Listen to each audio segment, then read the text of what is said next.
Thank you, Frank. I apologize for the technical difficulties here. We're going to try a plan B, as I think you just said, where I'm actually going to show my website on the screen and talk from that. We'll make it work.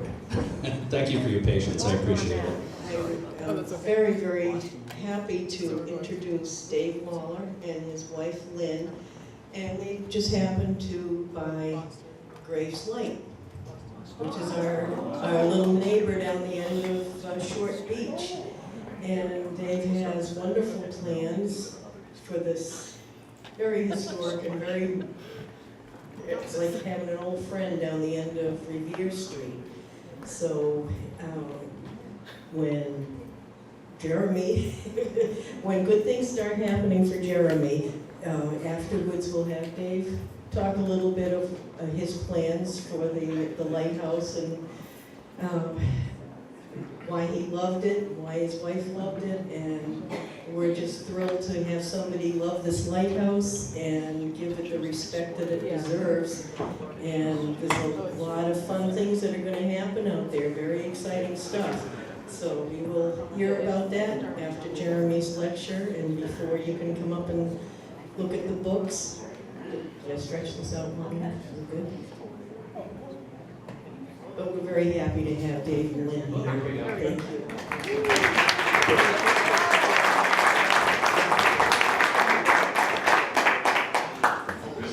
Thank you. Thank you all so much, and thank you to everybody who's helped out to get this running. You're not going to see the presentation I had planned tonight because my computer chose tonight to die. I think I may need to bury it when I get home. It was working fine this afternoon. Again, thank you so much. It's great to be back here again, back in my old hometown in Winthrop, and that was a great introduction, Frank. I appreciate it. What I'm going to try to do, I did have a PowerPoint type presentation to give tonight on the lighthouses from Scituate to Nahant. But instead, we're going to look at my website because that's the only alternative plan I could think of since my laptop wouldn't work. So we are on my website here. My website is all about New England Lighthouses. It's newenglandlighthouses.net, and it's got history and so forth of about almost 200 New England lighthouses. So this is the history page you're looking at for Boston Light. If you were able to see my presentation that I was going to show, the first thing I was going to show is a picture of Edward Rowe Snow, who many of you, I know some of you knew personally. You all know who he was, I'm sure, from Winthrop, popular historian. And I had a quote on the screen, and I'm not sure I remember the exact wording, but Edward Rowe Snow wrote in his 1945 book, Famous Lighthouses of New England, something to the effect of, there's something about a lighted beacon that symbolizes the let me think about this, I'm still a little discombobulated, sorry, that represents the best of mankind, basically. The better instincts of mankind is the phrase I was looking for. And I think that's so true. There's a lot of reasons for the appeal of lighthouses, and certainly they have a tremendous appeal, positive appeal, symbolic appeal. They were built for nothing but good reasons, positive reasons to save life and property. So I think that's a big part of their appeal, absolutely no doubt about it. They're also beautiful to look at, obviously in many cases. And for me, the thing that really grabbed my attention when I got interested in lighthouses around 30 years or so ago was the human history. That's what's kept me hooked for all these years. The stories of the people who lived at them. The structures are interesting, but the people brought them to life. So what I plan to do tonight, I'm going to try to do it using my website as for the illustrations here, is to talk chronologically about the lighthouses of the Boston Harbor area. I think you all know that Boston Light, at the entrance to Boston Harbor on Little Brewster Island, was not only the first lighthouse in the Boston Harbor area, but was also the first lighthouse on the North American continent. And let's see here, if we scroll down on the page a bit, there it is. There is a drawing of the first Boston Light, established in 1716. It went into service in September 1716. Of course, Boston was a leading port in the colonies, and the merchants and mariners of Boston petitioned the colonial government for a lighthouse because there was so much shipping traffic coming into the harbor, and they got their wish. So, first light is September 14, 1716, first with candles when it was first lit. It was about a 50-foot stone tower. And the very first keeper hired by the colony of Massachusetts to be the first lighthouse keeper in North America was a man named George Worthylake. And he was a local man who had lived on George's Island in the harbor. He went to live at Boston Light with his wife and 2 daughters. They had 3 older children as well, who were already grown and were living with them. They also, when they moved to Boston Light, they also had 2 slaves, which is not real well known. Some of the early colonial lighthouses did have African slaves. There was a male slave named Shadwell and a female slave named Dinah. So they all moved to Boston Light in September 1716. George Worthylake was not paid much at first, so he had to do extra things to make a living to support his family. He served as a harbor pilot for vessels coming into Boston Harbor, and he also tried having a flock of sheep for a while, which failed miserably because his flock of 59 sheep wandered out on a sand spit off of Little Brewster Island at low tide one day. And guess what happened next when the tide came in? That was the end of his flock of sheep. But things even got worse for George Worthylake. November 1718, he went into Boston to collect his pay. He went with his wife and one of his 2 daughters. And they went in on a Sunday. He also had the family servant with him, not the slave, but there was also a servant. They attended church, they stayed overnight, and then on Monday, he picked up his pay, and they went back to the lighthouse. They picked up a family friend on another island. They were traveling in a sloop, probably similar to the one you see there. They anchored off of Boston Light. The slave, Shadwell, paddled out from the island to take the landing party back to the island. And so 6 people were crowded into a small canoe. Nobody's sure why this happened, but the canoe capsized. It was not stormy or anything, but the canoe capsized. And as the Worthylake's other daughter and a friend watched from the island, all 6 people drowned. So it's one of the worst lighthouse tragedies in American history. It was big front page news of its day. If you scroll down a little bit more here, I think there's an illustration of the gravestone. There it is. That is the triple gravestone of George, Ann, and Ruth Worthylake in the Cops Hill Burying Ground in Boston's North End. Maybe some of you have walked around there. It's one of those interesting old graveyards. See, it has the old kind of spooky-looking death's heads on the grave. The second keeper went, I meant to mention that Cotton Mather, the famous minister, preached a sermon about that in Boston. And also Benjamin Franklin, 12 years old at the time, living in Boston, wrote a poem called The Lighthouse Tragedy based on that incident and sold copies on the streets of Boston.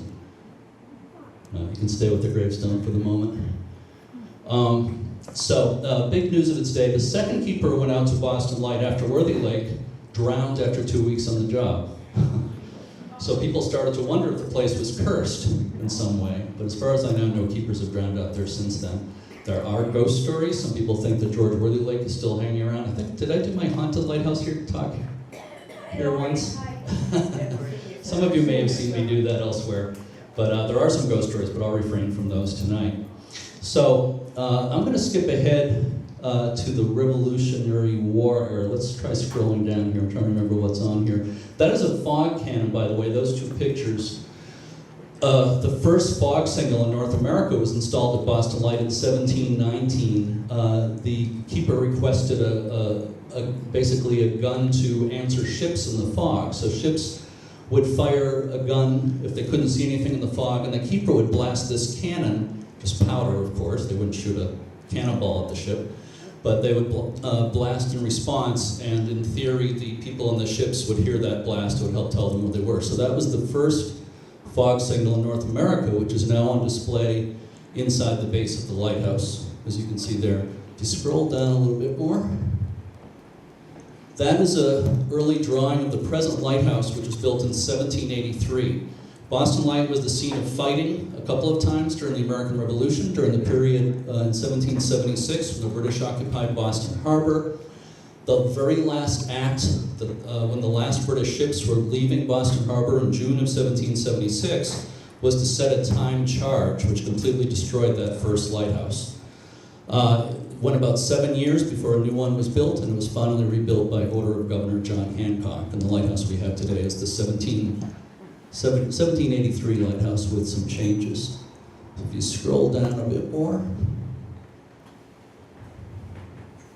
I'm going to jump ahead to the period of the 1930s and 40s, even a little bit more. If you could scroll down. More.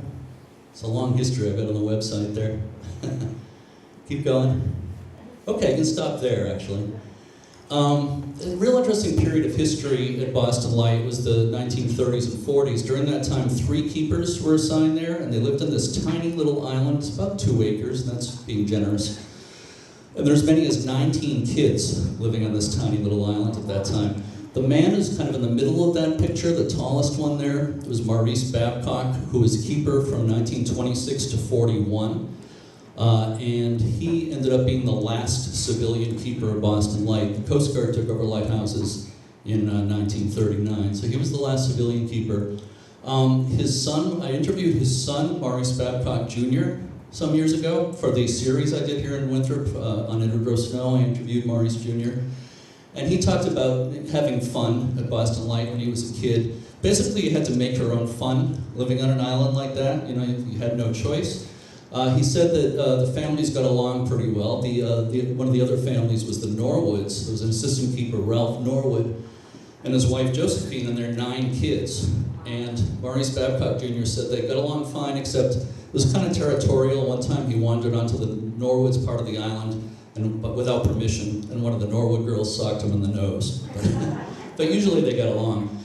They played baseball on Great Brewster Island, the larger island next door, which still isn't very big, so he said in the water was out, and the games didn't last too long. They had rowboat races and pie eating contests and things like that with the kids on Great Brewster Island. If you scroll down a little bit more, should be a picture of the Norwoods. There's Maurice Babcock in the middle, and 2 other keepers. That's Charles Jennings, who I'm going to talk about a little later on the left. Keep going down. Okay, let's see here. Oh, that's a grandson of Keeper Babcock taking a bath on the island there. And that's Edward Rose Snow with Maurice Babcock on the right. So you can scroll down a little bit more. Okay, keep going. All right, you can stop there. We'll actually go a little bit further for a second. Just pick the next picture down on the left.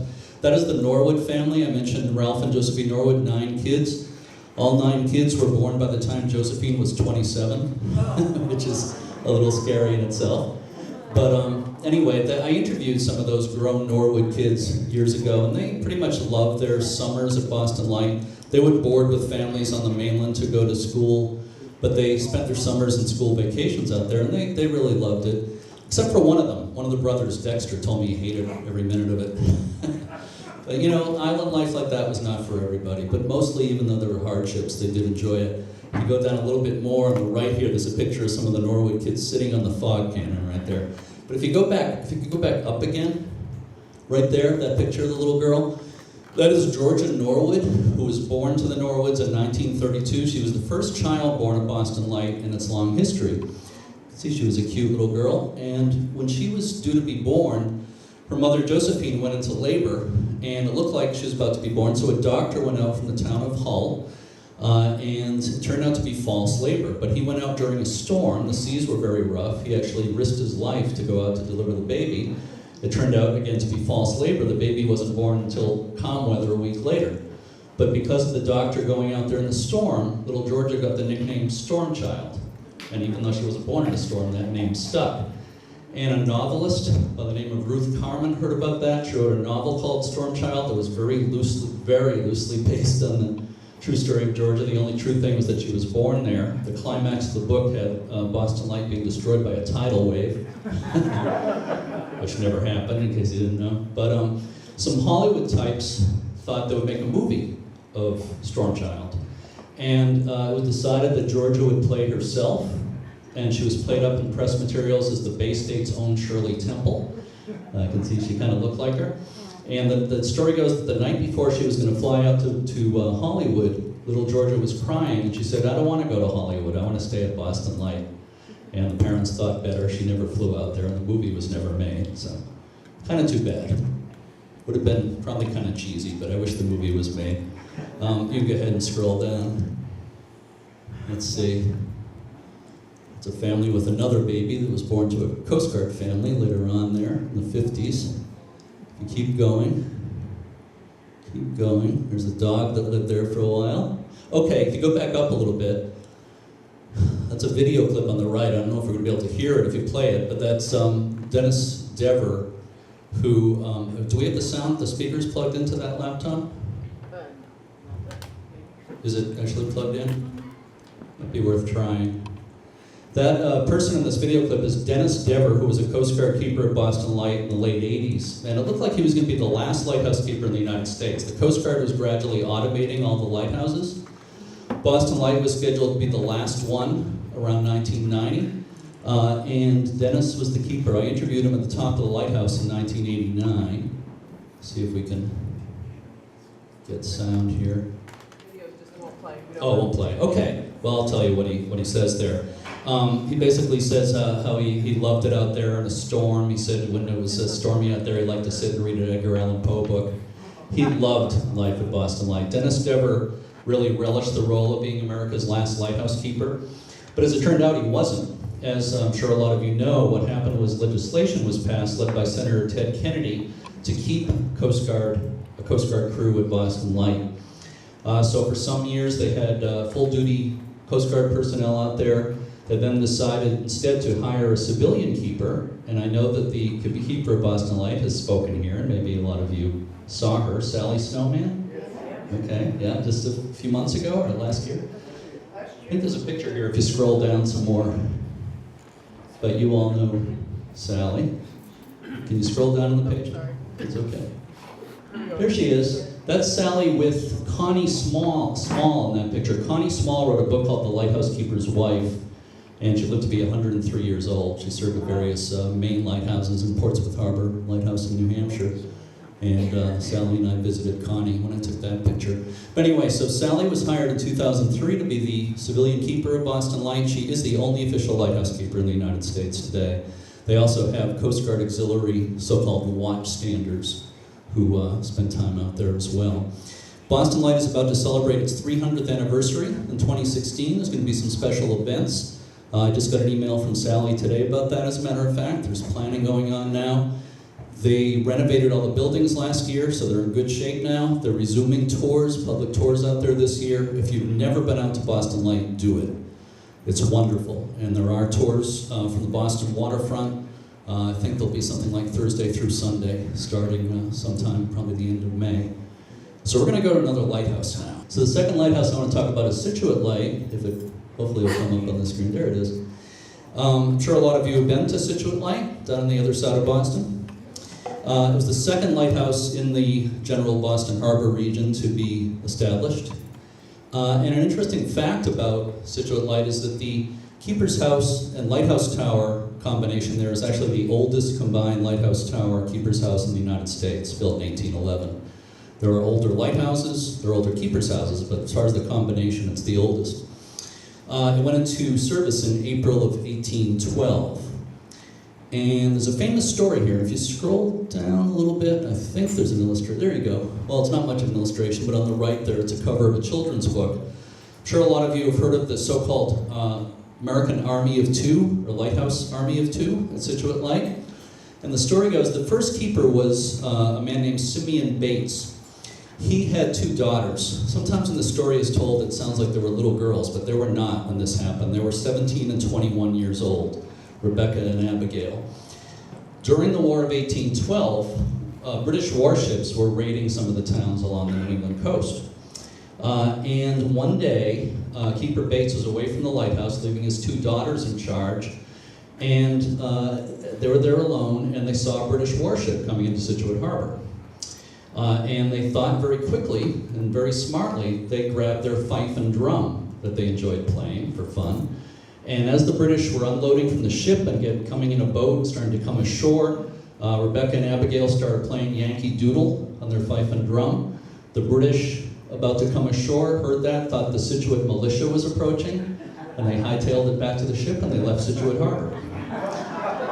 And that is the American Army of Two. That's one of the children's books based on that story. That one's called Sisters of Scituate Light, but there's at least 2 or 3 children's books based on it. Some people question if that really happened, but the two sisters insisted to their dying day that it happened. And a lot of historians in Scituate who have researched it feel it probably was a true story. It probably really did happen the way they described. The lighthouse in Scituate was actually turned off in 1860 when Minot's ledge light was established offshore. They felt this one wasn't needed so much anymore. And if you scroll down a little bit there, you see that picture on the left. That's during its down days when it was abandoned for quite a few years. So you can see they removed the lantern from the top of the tower. But then, if you scroll down a little bit more, see that breakwater there? That was added near the lighthouse to protect Scituate Harbor in the late 1800s, and they added a light at the end of the breakwater. I believe that was 1891. There's still a light there today, an automatic light there today. So for a while, they had a keeper living in the keeper's house back at Scituate Light to take care of that light on the breakwater, so it kind of had a new life. And if you scroll down a bit more, there's the restored lighthouse. The town of Scituate eventually took ownership of it, and I had the dates on the screen. I'm not sure I remember the dates off the top of my head, but I think it was about 1948 that it was later than that, it was the 60s, when the Scituate Historical Society took it over. And they have done a wonderful job of managing that property. You can see a replica lantern was installed. Looks very much like the old one that was there. They've had caretakers living in the keeper's house there. There's currently a local school teacher named Bob Gallagher who lives in the house, and he has a blog about living there. I think it's called The Word from Scituate Light. You might want to Google that. It's a fun site to look at. He had an interesting winter there this year, as we all did. Let's see, try scrolling down a little bit more. I'm trying to remember what pictures I have on here. Oh, the Etrusco. Some of you I'm sure know about the wreck of the Etrusco, that picture there. There's an Italian freighter that was wrecked, obviously right next to the lighthouse, went aground there in 1956. And Edward Rowe Snow rushed to the scene and actually took a lot of pictures and film of that. Some of you, if you've seen my shows I did on Edward Rowe Snow on WCAT, I had film of that. But anyway, that was a tourist attraction there for quite a few months before the ship was finally refloated. They rescued the crew. All the crew got off safely by breeches buoy, which is like a sling. They rigged a line from the ship to shore, and they all rode this breeches buoy or sling to shore safely. And it's considered the last major breeches buoy rescue in the United States, right there in Scituate. So that's about it about Scituate Light. The Scituate Historical Society runs occasional open houses there. The grounds are always open. It's a neat place to visit. I'm sure a lot of you have been there. Let me think, what lighthouse is next? Long Island Headlight. Let's go to, under Massachusetts, Long Island Head History. There you go. Thank you. All right. Okay, the next lighthouse to be established in the Boston Harbor area was Long Island Headlight. And I'm sure a lot of you are familiar with that. I'm sure you've seen it many times. It's at the end of Long Island, which is the longest and largest island in Boston Harbor, about 230 acres. And it's right near the main shipping channel into Boston Harbor, which of course is between Long Island and Deer Island. And that's an early drawing. The first lighthouse there was just a small stone tower. I think it was about 25 feet tall. First keeper was a man named Jonathan Lawrence, a veteran of the War of 1812. He was credited with rescuing some people early in his days there. What happened was it was on a Sunday. A small boat was out there with 5 people in it. It capsized. He went down and he rescued 3 of the 5 people. Sadly, the other 2 drowned. There was a newspaper account of that, and it said, "Let that be a warning to everybody to not go out in pleasure boats on the Sabbath day." Basically, they blamed the people for doing that very bad thing. But anyway, he rescued 3 of them. Jonathan Lawrence eventually died at the station from complications of his war wounds. The lighthouse was rebuilt in 1844. If you go down, should be, there it is. That's a drawing of the second lighthouse, which was the very first cast iron lighthouse in the United States. Eventually, cast iron became the primary building material for lighthouses, but that was the very first cast iron lighthouse in the United States. You may know, some of you may know Monomoy Light off Cape Cod. Looks very similar to that, built a few years later. And then they replaced it again. Well, there's another picture of this one. This was taken in 1859. Go down a little bit more. And on the left there, that is another lighthouse they built in 1881. So Long Island Head's actually had 4 different lighthouses over the years. And that is a more traditional style cast iron lighthouse, similar to Double Light up in Maine and some others that I'm sure you're familiar with. Go down a little bit more. There's the plans for the current lighthouse. If you go down some more, there's a picture of the current lighthouse back when it was painted brown. But there's a fort on the island called Fort Strong, and as the military was making changes in the fort, they just realized the lighthouse was in the way, so they moved the keeper's house and rebuilt the tower again, and the present brick lighthouse was built in 1901. It is now owned by the National Park Service as of a few years ago, and as I'm sure a lot of you know, there used to be a bridge out to Long Island Head. And there used to be, the old Long Island Hospital was made into a homeless shelter and a drug and alcohol treatment center, but that is now closed because the bridge was deemed unsafe, and I believe they're currently dismantling that bridge.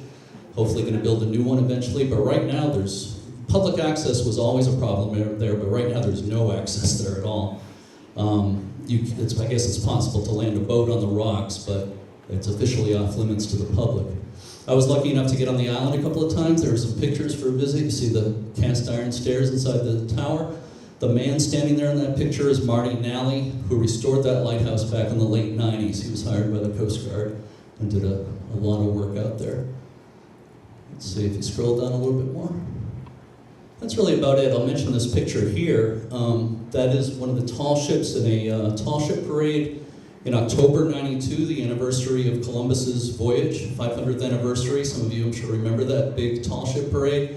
I got to be in a press area on Deer Island at that time, and that is looking across the harbor. I think that's a ship called the Krusenstern from Germany, I think, passing Long Island Headlight. So let's see, next we're gonna go to Minus Ledge Light. Let's do Minus. All right, so I know a lot of you are familiar with Minus Ledge Light, one of the most famous lighthouses in the country. It's built on an area near Scituate and Cohasset, about a mile from the nearest point of land in Scituate, an area called the Cohasset Rocks. And the Cohasset Rocks are the scene of many shipwrecks over the years, and there was a call by a lot of people for a lighthouse there to help guide traffic by that dangerous area. But the government held off for a long time because basically for a long time our government was more about saving money rather than building proper lighthouses and wave-swept locations like that. We started catching up around 1852 when a new lighthouse board was formed, but for quite a while they held off on building a lighthouse. Finally, $39,000 was appropriated in the late 1840s, which was a lot more money then than it is now, but not enough to build a proper lighthouse on a wave-swept ledge like this. A lot of people said you've got to build a granite lighthouse in the tradition of the Eddystone Light in England and other great granite lighthouses, but instead, if you scroll down, the government hired a designer by the name of Captain William Swift, and that is the lighthouse he designed to stand at Minot's Ledge. And he did the best he could for the money that was allowed for it, but I think, you look at that and you think, how could anybody think that could stand through the kind of punishing waves and weather you get there at Minot's Ledge? Captain Swift insisted that whenever there was a storm and high seas, that the waves would just go right through those legs and not do any damage at all. Sadly, he was quite wrong about that. The first keeper was a man named Isaac Dunham. If you scroll down, I think there's a picture of him.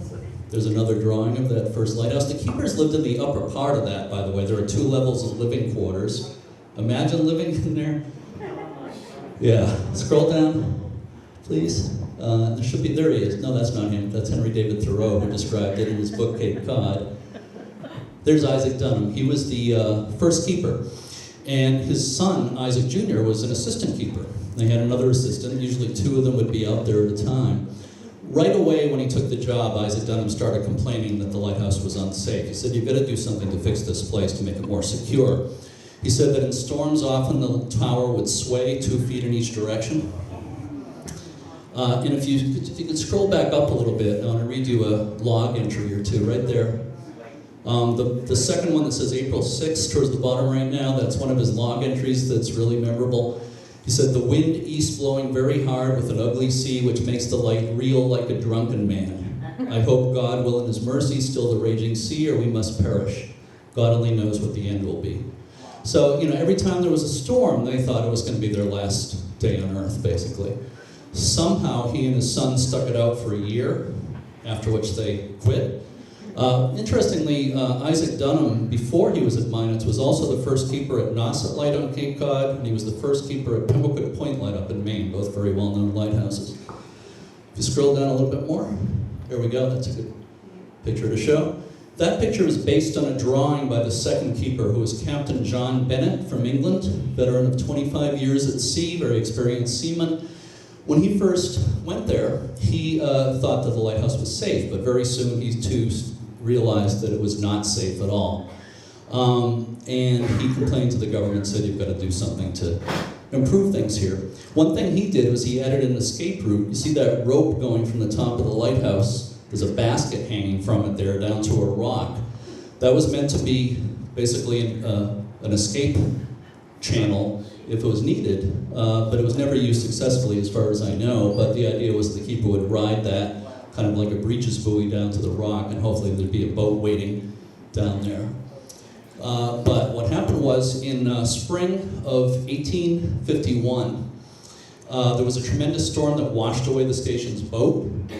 So Keeper Bennett was away on shore to get a new boat. He was in Boston, and he left two young assistant keepers in charge.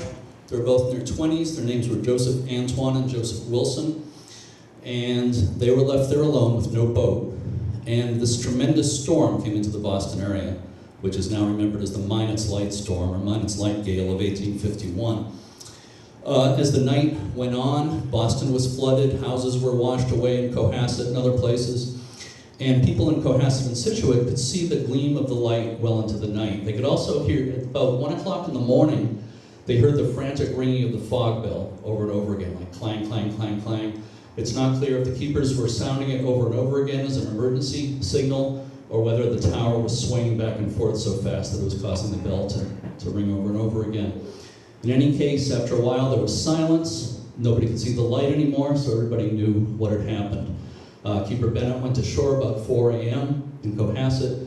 He saw pieces of the lighthouse washing up on shore and also articles of his own clothing. So it was pretty obvious what happened. If you scroll down a little bit more,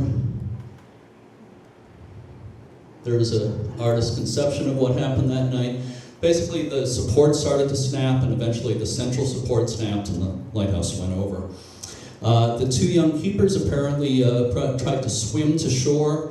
They both died. Their bodies were found later. They probably died of exposure. One of them was found on a little island nearby. The other was found on Nantasket Beach in Hull. And they are rightfully regarded as heroes. And it's another very famous lighthouse tragedy, very famous story.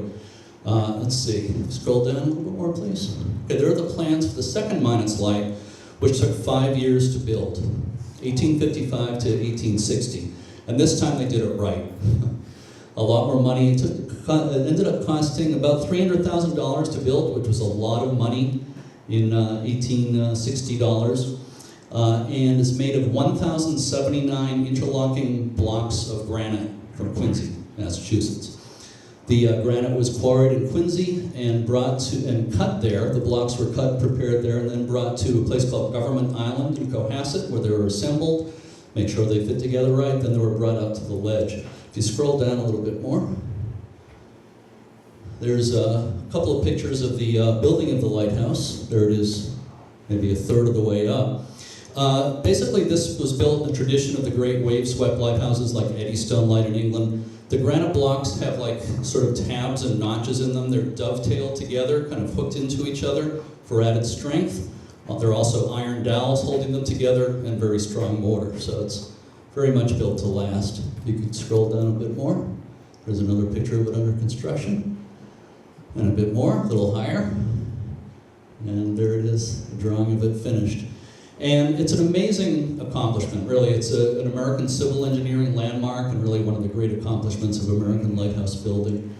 It was an interesting place to live. Again, the keepers lived inside the tower.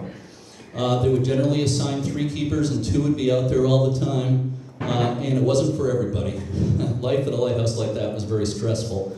If you go down a little bit more, if you get on my website, if you want to learn more about this, newenglandlighthouses.net, you can read this whole thing, but it would be here until midnight if I read it all. But I also have a new book I've written about Minot's Light. Those are some pictures from Harper's Weekly showing life in the lighthouse. You know, again, it wasn't for everybody. One keeper quit after a fairly short time because he said he couldn't stand round walls anymore. I've heard that one keeper tried to commit suicide, although I've never seen any details.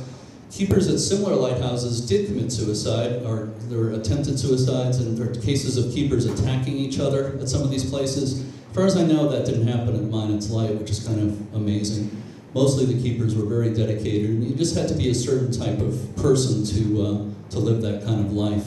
If you could scroll down a little bit more. That is a picture taken by Edward Rowe Snow in I believe it was 1941, and that lighthouse is 114 feet tall.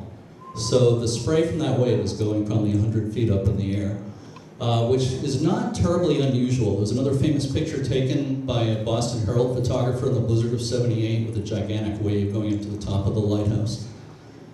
Just imagine living inside there. They say, even though this tower is so strongly built, when a wave hits it like that, it's like thunder and it shudders a bit. So it has to be an interesting experience to be inside there. If you could scroll down a little bit more. Now, we can't play any video clips, right? Yeah. Too bad. But if you get on my website when you're at home, you can see the video clips. I've shown it before here. There's a clip of Edward Rowe Snow diving from the top of Minot's Light. Some of you have seen that. It was in 1962 on his 60th birthday. He took a group out to the lighthouse, and nobody knew he was going to do it, but he climbed up the ladder and then dove out the doorway 65 feet above the water. You know, right where the rocks were, so he knew where to land between the rocks. His daughter Dolly was inside the doorway when he did that, and she said, that's when I knew my father was crazy. Meant that in a good way. There's another picture by Edward Rowe Snow of a wave actually going a little bit above the top of the lighthouse. If you could scroll down a bit more, keep going, please. Okay, that's a birthday party for one of the keepers that Edward Rowe Snow held. He was always bringing groups out there, both to Minot's and Graves Light and Boston Light, all the local lighthouses. If you go down, this clip, I wish you could see it, but hopefully you can check it out on my website. This shows, so it definitely won't play. No. Okay. That shows Edward Rowe Snow bringing a group out to the lighthouse in 1940. He brought a group of 100 people to tour the lighthouse. I don't know how he got away with it. But you see all these people climbing the ladder to the top, all these women in dresses, and men wearing sport coats climbing off a boat up a 60-foot ladder to the door. There they are. But I have this video of that on there as well. If you keep going down, please. There are two keepers' houses at Government Island. Well, there's one now, but there were, you see the house there. There were originally two keepers' houses at Government Island. The families lived there, and whatever keeper was off duty would live there. There's one of those houses still left, and it's been made into kind of a community meeting place. That's a view from the top that was given to me by a man named Art Milmore. I have not been inside Minot's Light. I was supposed to one time with the Coast Guard, but it got canceled because of the weather. If you keep going down. They did a major restoration on the lighthouse in 1989. Some of the blocks at the top of the tower were removed, and that was reassembled at Government Island as a monument that you can see there. And a third order Fresnel lens, which is a very beautiful, large glass lens that used to be used in the lighthouse, was installed inside there. It's a nice place to visit. There's also a tablet close by there in memory of the two keepers who died there in 1851. Minot's Light was just auctioned late last year. As some of you might know, the government has a program called the National Historic Lighthouse Preservation Act. It was passed in 2000. And under that, each year, several lighthouses are being offered to new owners. Nonprofit organizations, community governments often apply for them. But what happens is if they don't get any good applications, or any applications, period, for a lighthouse like that, the government then auctions the lighthouse to the high bidder in an online auction. The Cohasset Historical Society and the Scituate Historical Society thought about owning this lighthouse but decided not to, so it was auctioned late last year. And the winning bidder at $222,000 was former Polaroid, maybe he's current, I think he's former Polaroid chairman Bobby Sager, well-known philanthropist, so I wish him luck. And we're going to talk about another lighthouse that's privately owned in a little while, and we actually have the owner with us tonight. But I think that's about all I want to say about Minot's Light. There's the monument to the two keepers who died that you can see there if you go to Cohasset and visit Government Island. Let's go to Narrows. You could go to Narrows Light, sorry. Narrows Light history. This lighthouse was established in 1856, and I'm not going to talk for very long about it. It's a lost lighthouse, no longer exists. And this lighthouse was at the end of a very long sand spit that extended out from kind of the middle of the harbor around Lovell's Island all the way out toward Boston Light. It was kind of a snaky sand spit that was exposed at low tide. And because that was such a shallow area and dangerous to shipping, they established a light at the end of that spit. And this is the only lighthouse of its kind ever built in the New England region. It's a screw pile type lighthouse. They built a lot of these in the Chesapeake Bay region and some in North Carolina. Basically, the iron legs had sort of screws on their base, and they were screwed into the bottom, underwater. You see at low tide, the area under the lighthouse was actually exposed, as you see there. And the keepers lived in the cottage in there with the lantern on top. Kind of a cozy little place to live. And one story I love about this, Edward O. Snow interviewed a housekeeper who lived with one of the keepers there. And she said that the one thing she really enjoyed about being there in a storm is that during storms, rocks would be washed up and would bounce off the legs of the lighthouse. It was like music. Every leg had a different tone, so as the rocks were hitting, it was almost like bing, boom, boom, boom, you know, a form of music in a way. If you scroll down a bit, here's a neat picture of it with the keeper and family standing on the balcony there. And if you could scroll down a little bit more, a keeper who was there in the 1920s was named Tom Small. He was one of 3 lighthouse keeping brothers in the Boston Harbor area. And in, I'm trying to think of the month, I think it was June, but that doesn't matter, but it was in 1929, he was removing paint from the outside of the lighthouse on a windy day using a blowtorch, which seems like a recipe for disaster. And unfortunately, a spark from the blowtorch caught onto the roof of the lighthouse. It ignited, it started burning very quickly. Because it was so windy, it spread quickly. They say he barely escaped with his life. He got to his boat as the fog bell nearly fell on his head.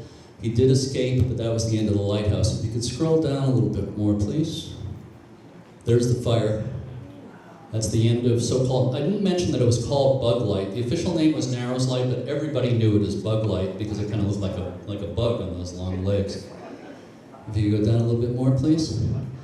That's what was put there after the fire. And then if you go down even a little bit more, you see what's there today, just a very nondescript steel skeletal tower at the former location of the lighthouse, but there is still an automatic light at that location.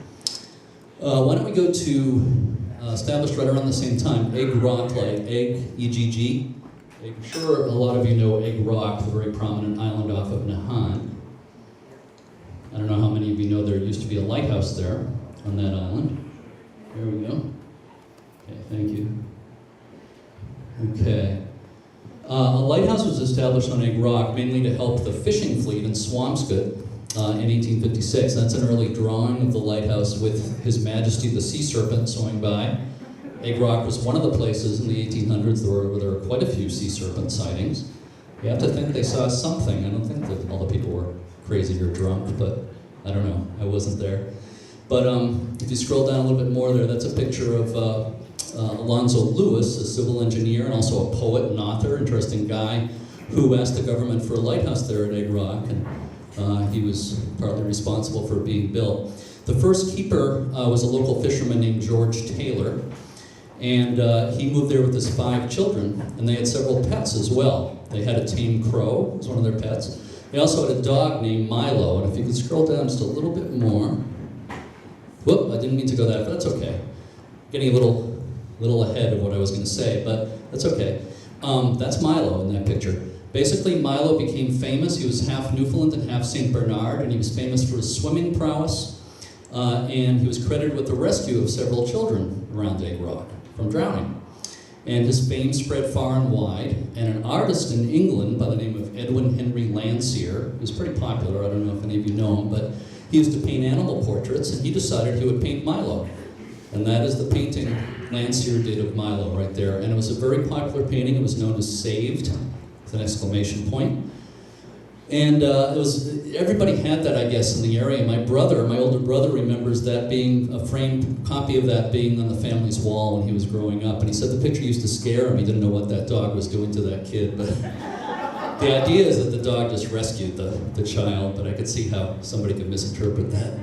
Anyway, that's probably the most famous painting ever done of a lighthouse pet. If you could scroll down a little bit more.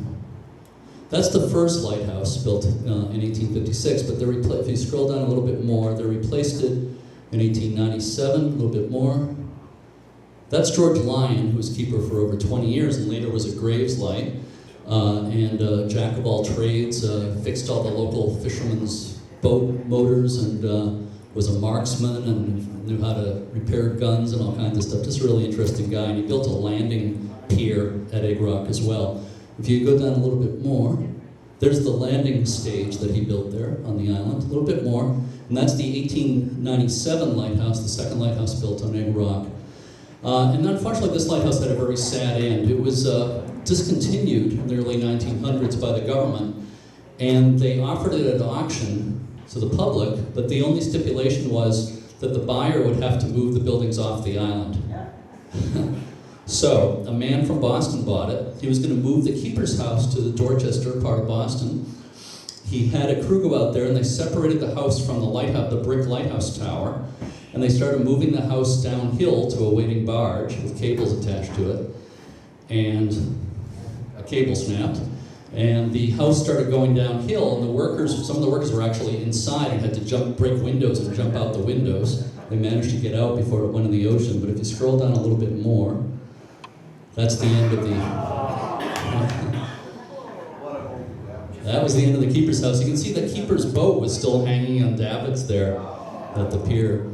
Or maybe that was the worker's boat. But anyway, that was the end of the keeper's house. The lighthouse tower was left by itself at the top of the island for a few more years, but then the state tore it down. So there's nothing there but old foundations now, and it's officially a bird sanctuary.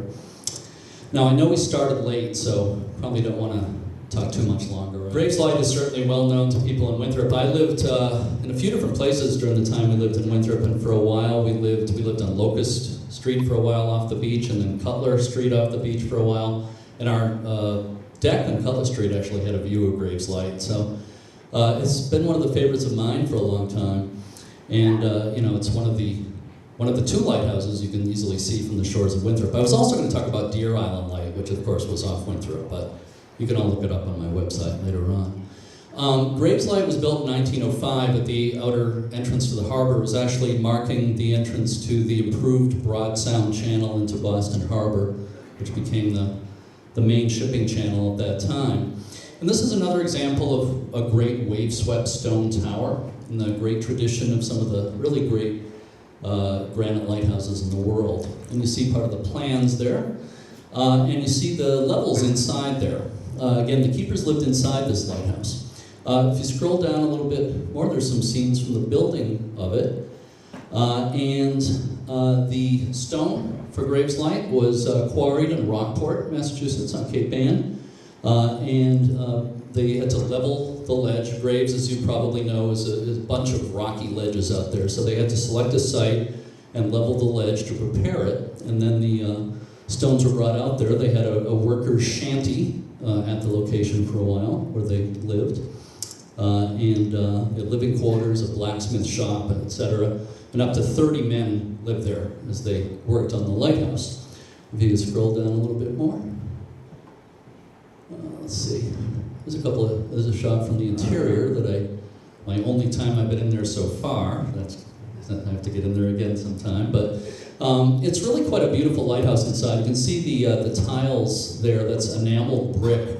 That's in a lot of the interior walls, which was kind of a popular style for a little while in the early 1900s. There were a few lighthouses that look like that inside. If you could scroll down a little bit more, please. So the lighthouse, again, went into service in 1905. First keeper was a man named Elliot Hadley. Edward O. Snow interviewed him, I think more than once. And Hadley told Edward O. Snow that he, on one occasion, was up about halfway up the tower near one of the windows. I think it was about halfway up, right, when there was a storm. And he got several buckets full of water dashed in his face during the storm. So waves might not go, I don't know ever seen waves go over the top of this lighthouse. I don't think so. It's more sheltered than where Minot's Ledge is, but certainly waves do sometimes go halfway up the tower.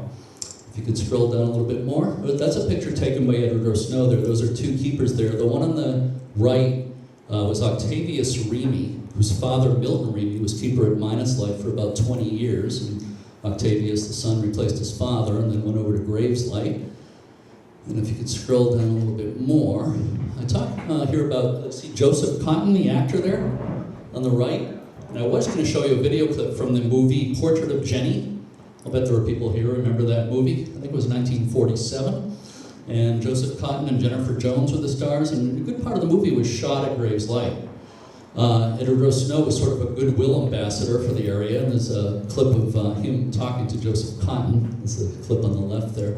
But basically, in the movie, Joseph Cotton played an artist who was supposed to be going to a Cape Cod lighthouse to relax and paint, and they used Graves Light as a Cape Cod lighthouse, which is kind of ridiculous.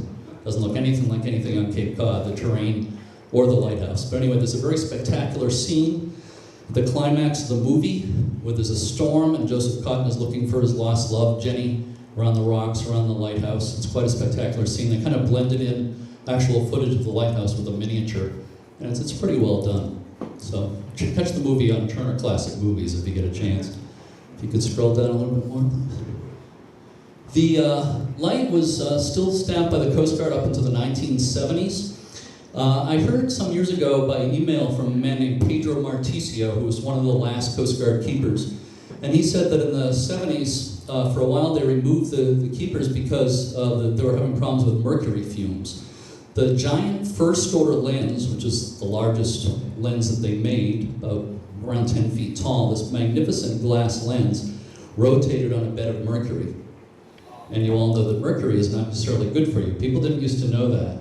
And they used to work with this mercury. I was just reading about one lighthouse where they used to occasionally strain the mercury to get impurities out of it. And they'd be breathing it in all the time, and the kids would play with it in their hands and everything else. I've heard that keepers were often called wikis as a nickname, and I've heard the term wacky wikis, which I believe relates to the mercury fumes. Anyway, they removed them. They tried to take care of the mercury, but they decided instead in 1976 to go ahead and automate the light. The Fresnel lens was removed and replaced by various modern lights that have been there since then. Lens is more like 12 feet tall, and it's now in storage at the Smithsonian Institution in Washington. It's never been on display, sadly. It's just, I think, taken apart and boxed up down there. If you can scroll down a little bit more, that's a picture of the flag flying at Graves Light that was sent to me by Pedro Marticio, the keeper. And a little bit more.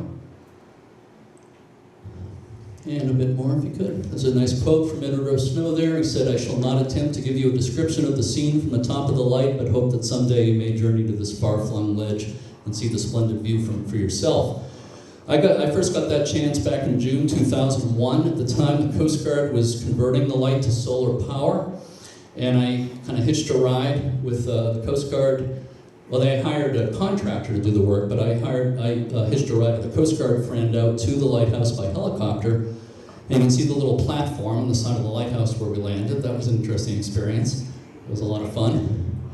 And the picture in the middle, right here, this group there is the group that solarized the light. The man on the far right is the helicopter pilot. And that's me on the right. The light that's been out there since, do we know what year the VRB-25 was installed? It's been there quite a few years now. Yeah, it was there by 2001 when I was there. That light that's near me in that picture is called the VRB-25. That's what's there now, very popular, made in New Zealand by the Vega company. It cost about $25,000 if you want to buy one for yourself. And it's now solar powered, of course. As I said, that this is when they were converting it to solar power. There's also an emergency light or auxiliary light above the main light, so if the main light failed, the other one would go on. Now this lighthouse was kind of put up for grabs a few years ago to any qualified nonprofit or community government, whoever wanted to apply for it, and passed muster. But the government didn't get any applications from many organizations that wanted to own it. So as a result, in 2013, I went to the auction start. Was it 2013? Yeah. In 2013, the GSA auctioned in June 2013. The GSA put the lighthouse up for auction via online auction. And there was quite a spirited bidding war, mainly between two bidders. And we actually have the winning bidder right here. Dave Waller is here with us, his wife. If you scroll down a little bit more, there's Dave. That actually took that picture when he visited Portsmouth Harbor Light last year. But you know, I've gotten to know a number of private lighthouse owners during my involvement with lighthouses. Some of them, you know, in some cases you get people buying a lighthouse, somebody in North Dakota buying a Maine lighthouse, and you know, 10 years later I hear that they've never visited it, never actually seen it in person. That kind of thing has been happening. There are a few cases where the private owners have done phenomenal jobs, and this is one of those cases. I can't say enough about the job Dave has done out there. Unfortunately, I was going to show some pictures of some of what he's done, and I don't have those to show right now. One of the things he's accomplished in the less than 2 years since he's owned the lighthouse, he had the entire outside of it pressure washed last summer. And I was out there in August, and I think it was near the end of that process, but it's just amazing to see. It looks just like it was just built. You know, it had gotten all stained and dark over the years, and now it looks exactly like it did in pictures when it was first built, so it's quite amazing.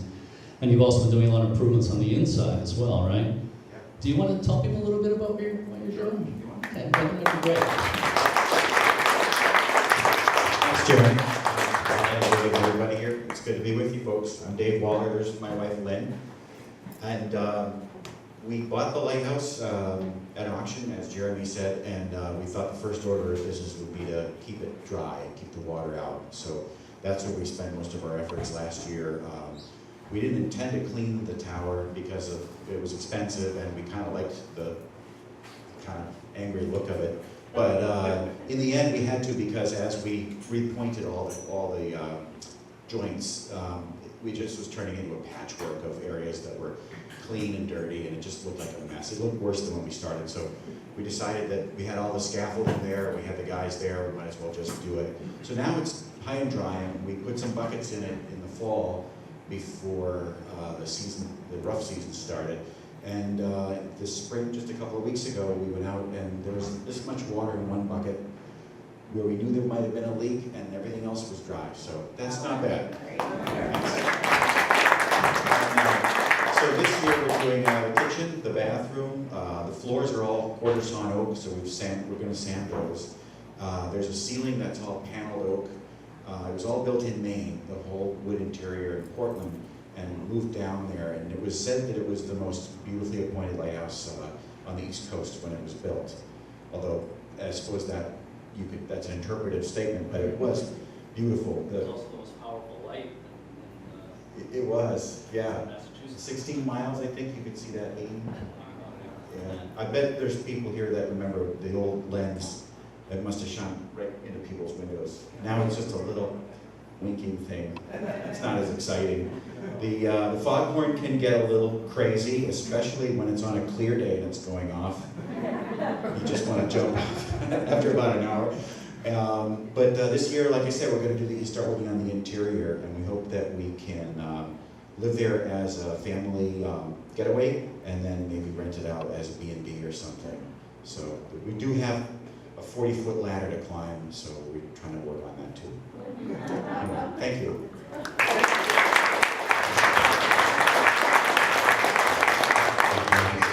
Well, I could talk on if you let me, but I apologize for the problems. I've never had anything quite like that happen before, so sorry about that, and I appreciate your patience. Does anybody have any questions or comments? Yeah, please. What were the daily duties of the lighthouse keeper? Daily duties of a lighthouse keeper. It partly depends on what area you're talking about or what location you're talking about, but the number one duty of a lighthouse keeper throughout most of history was the light had to be on sunset to sunrise, no matter what. You know, it didn't matter if there was a hurricane going on or a blizzard or somebody in your family was dying or anything else, that light had to be on sunset to sunrise. That was the most important thing. In a lot of cases, they actually kept watch overnight to make sure the light didn't go out. That was at the stations pretty much that had multiple keepers as Graves Light did, as Minot's Light did. The really important coastal lights would usually have 2 men, at the lighthouse at all times, or even more. And there'd be somebody just below the light all night, making sure it didn't go out and tending to it if needed. But the single keeper stations, they didn't spend the night there. A lot of the stations also had fog signals. Early on, a lot of them had fog bells, and those bells had to be wound with a mechanism. They had to wind up a clockwork mechanism, and a hammer would hit the bell every so many seconds in times of fog, and that would have to be wound up like every 2 or 3 hours if the visibility was bad. A lot of stations later had steam-powered foghorns, and keepers had to shovel coal into a boiler to get the steam going and get those horns running. Later they had compressed air horns that ran with oil engines, and those were a lot of work too. So the fog signals were very important as well. Plus they had to keep all the buildings in good shape. They never knew when they were going to have a surprise inspection. The inspector would show up and do a white glove inspection and actually grade the keeper according to how spick and span everything was. So they had to be jacks of all trades. They had to be able to do repairs on their own, and on. So that's some of the things they had to do. Good question. Okay. Yes? I heard that Deer Island Light was going to be rebuilt. Have you heard anything I about have that? not heard that. Yeah, I talked to the Coast Guard on Wednesday about that. They're gonna tear it down and they're gonna build just a steel legs and a light on it, a few 100 yards away. So they're not going to rebuild a historic-looking lighthouse. That would be quite amazing. I hadn't heard that. That's real interesting to hear.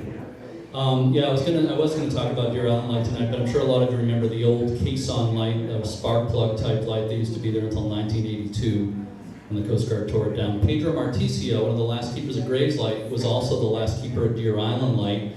He told me there was a storm in 1972. A Coast Guard boat came up during the storm to the edge of the lighthouse, and he and another Coast Guardsman leaped from the deck of the lighthouse onto the deck of the boat as it was bobbing in the waves. And that's when the Coast Guard decided to automate it right there. And then they tore it down in 1982, and they put up that ugly matchstick with the light on it that's there today. That's the closest Winthrop has come to having a lighthouse at Deer Island. Any other questions or anything? Well, again, thank you so much. We do have some books here if anybody's interested, and thank you.